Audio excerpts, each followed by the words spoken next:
두 번째 악플입니다. 최서원 씨가 옥중에서 회고록을 출간한다는 소식입니다. 제목은 나는 누구인가예요. 나는 누구인가. 최서원 옥중 회고록 출간의 변은요. 이름 앞에 국정농단의 주범, 역사의 죄인, 심지어 무식한 강남 아줌마 등의 수식어를 붙여가며 나를 평가했다. 하지만 그들은 잘못 알고 있는 것들이 많다.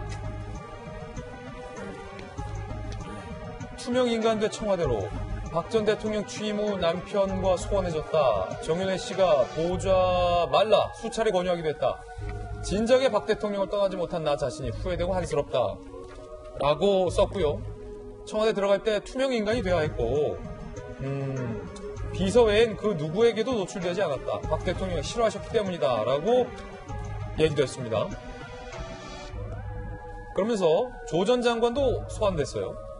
조국의 끝없는 거짓말과 모른다로 일관하는 그들의 힘이 과연 어디서 나오는지 부럽기만 하다. 이런 국정농단 넘은 국정장악.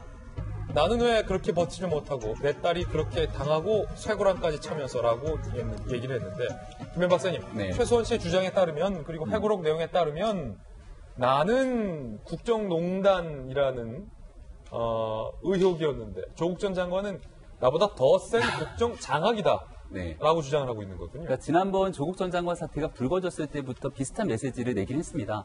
생각해보니까 벌써 최서원 씨가 지금 감옥에서 생활하게 된 지가 한 3년 정도가 된 것 같은데 꽤 긴 시간이었겠고 그때 누군가가 책을 써보라고 한번 권유했다는 얘기를 한번 들은 적이 있습니다. 예. 그 회고록이 이제 거의 다 출간이 됐고 6월 8일에 출간이 된다라는 얘기가 전해지고 있는데요.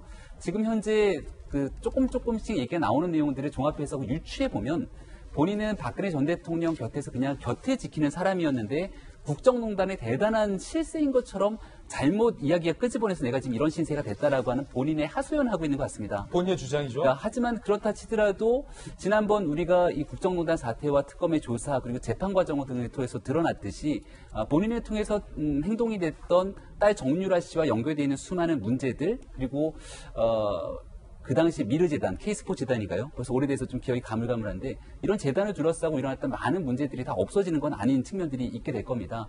그래서 이제 본인은 그동안 한쪽 방면에서 자신이 하지 못했던 이야기들을 좀 하고 싶었기 때문에 그런 내용들에서 어떤 새로운 얘기들이 나올까 좀 궁금하긴 한 측면들이 있고요.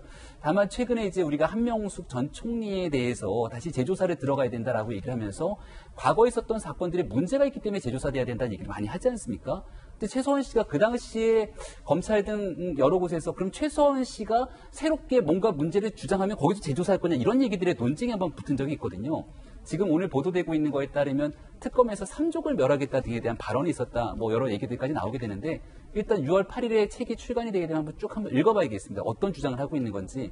하지만 그렇다 하더라도 국민들이 바라보고 있는 최서원 씨의 그 국정농단이라고 하는 측면이 지금 현재 대한민국을 참담한 수준까지 만들었기 때문에 거기에 대한 처절한 반성이 우선돼야 될 텐데 그 반성이 어디에 있는지 면밀히 지켜봐야 될 것 같습니다. 최소원 씨의 주장 중에 그런 얘기도 있었잖아요. 조국 전 장관 딸과 아들의 입시 비리 의혹과 관련해서 최소원 씨가 최근에 우리 유라는 메달이라도 땄지 뭐 그런 얘기도 한 적이 있었잖아요. 예, 맞습니다. 그러니까 조국 전 장관 그러니까 이 문제가 불거지게 됐을 때 일단은 과거의 국정농단 사태에서 끝까지 아니다라고 우기면서 이렇게 가는 모습들은 아니었다고 저는 생각을 합니다. 근데 결국은 굉장히 신속하게 특검에 대한 수사가 진행됐고 구속이 됐고 관련된 내용들에서 입 한마디 열지 못했던 상황들이 연출이 됐던 게 지난 2016년 말 2017년 초 박 전 대통령 탄핵까지 있었던 이래 대한민국 역사가 기록돼 있습니다.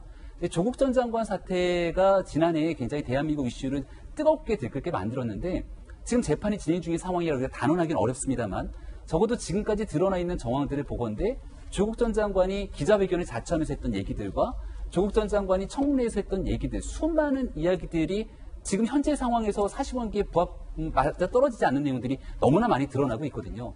그러니까 본인 입장에서는 형평성 차원에서 정말 조국 전 장관이 외치고 울부짖던 정의가 맞는 거냐. 게다가 조국 전 장관이 특히나 박 전 대통령 탄핵을 둘러싸고 있던 수많은 일들에서 많은 SNS에 글들을 남겼는데 그게 지난 조국 전 장관 사태에서 그대로 부메랑으로 돌아왔던 터라 이런 얘기들도 하고 싶었던 것 같습니다. 예.